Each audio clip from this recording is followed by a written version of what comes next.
Good morning বন্ধুরা, সবাই কেমন আছো? আশা করি তোমরা ভালো আছো, আর আমিও দেখো ভালো আছি।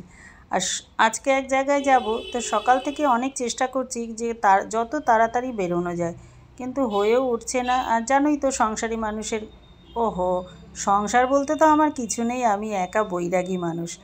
তো তাহলেও একটা বৈরাগী মানুষ থাকলেও কিন্তু তার অনেক কাজ থাকে, যারা কিনা একটু নিয়ম আচার মেনে চলে। এবার ঘুম থেকে উঠলেই বাসি কাজ থাকে, দুয়ারে জল দেওয়া, গাছে জল দেওয়া, ঘর ঝাড়ু দেওয়া, বাসন কোসন সমস্ত কিছু কাজ কিন্তু থাকে। তো যাই হোক, এবার চলো রান্না বাড়ি সমস্ত কিছু ওইসব বাদ দিয়ে আজকে কিচ্ছু করব না। এমনিতেও কদিন ধরেই কিন্তু রান্না করছি না, যদিও তাও না হলো সপ্তাহখানেক হতে চললো রান্নাবাড়ি একদম টোটালি বন্ধ করে দিয়েছি। এখন আর করব না। এবার সব কিছু সেরে দেখো একটু কফি নিয়ে বসিয়ে দিয়েছি। তো ভাবছি যে কফিটা হলে কিন্তু তাড়াতাড়ি হয়ে যাবে। ভাবলাম যে একটু কম মানে গরম করব, কিন্তু মারাত্মক গরম হয়ে গেছে দুধটা। এবার কিছু করার নেই, এবার এটাই ঠান্ডা হতে হতে ততক্ষণ আর যদি কিছু কাজ থাকে সেগুলো করে নেব।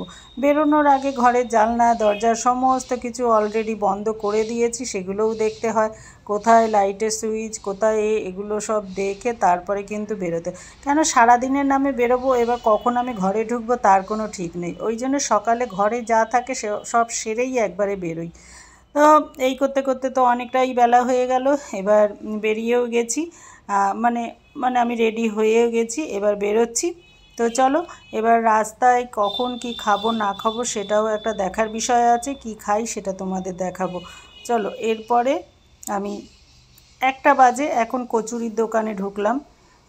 এটা কচুরি নাকি লুচি তা জানি না, কচুরি যত সম্ভব না। কচুরি হলো তো ভেতরটা কিছু থাকতো মনে হয়, তো ভেতরে কিছু নেই, এমনি মানে লুচির মতনই লাগছে, যত সম্ভব লুচি। তো লুচি নিয়ে বসে পড়েছি। দেখো এখানে লুচিগুলো হচ্ছে 6 টাকা পিস। দুপুর টাইমে এমনই একটা কিছু খেতে হবে যে যাতে পেটটা ভরে।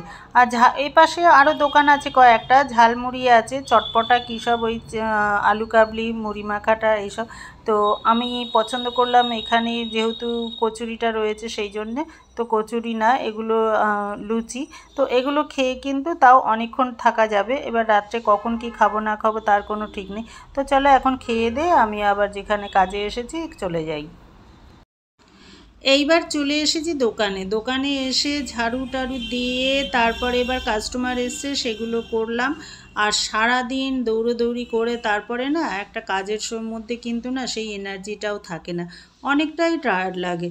আর তবুও কিছু করার নেই, কাজগুলো তো করতেই হবে। এখন মিনিমাম 8:30 9টা পর্যন্ত তো দোকানে আছি, থাকবো। আর কেমন কাস্টমার কি হয় না হয় সেটা হচ্ছে পরের ব্যাপার।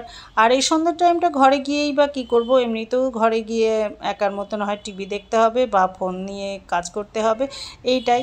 তো আর এটা না আমার একটা এমন নেশা হয়ে গেছে দোকানটা, আমি যেখানেই থাকি যাই করি না কেন, মোটমাট সন্ধেবেলাও যদি হয় আমি পৌঁছই, তা আগে এসে দোকানটা খুলি, 2-3 ঘন্টার জন্য হলেও আমি খুলি, নাইলে আমার পেটের ভেতরে যেন না ঘুরঘুর করতে হয়।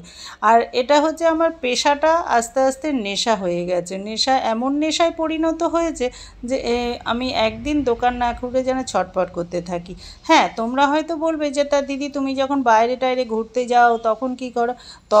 তখন কিন্তু আমার বিশাল টেনশানে থাকি। আবার কখনো কখনো মনে করি কি জীবনে বাঁচতে গেলে কিন্তু এটাও একটা সঙ্গী করা দরকার।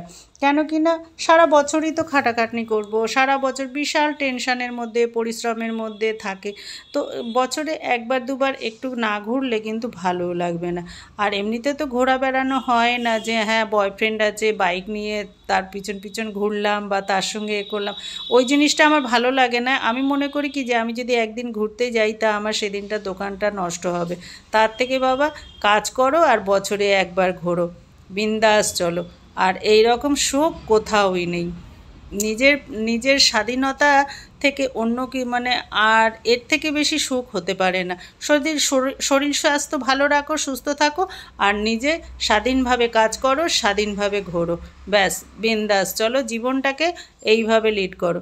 তো চলো বন্ধুরা, এখনকার মতন ভিডিও শেষ করছি। আবার দেখা হচ্ছে অন্য কোনো ভিডিওতে। সবাই সুস্থ থাকো, ভালো থাকো। আর তোমাদের কেমন লাগলো তোমরা কিন্তু অবশ্যই কমেন্টে জানাবে। Tata, bye bye.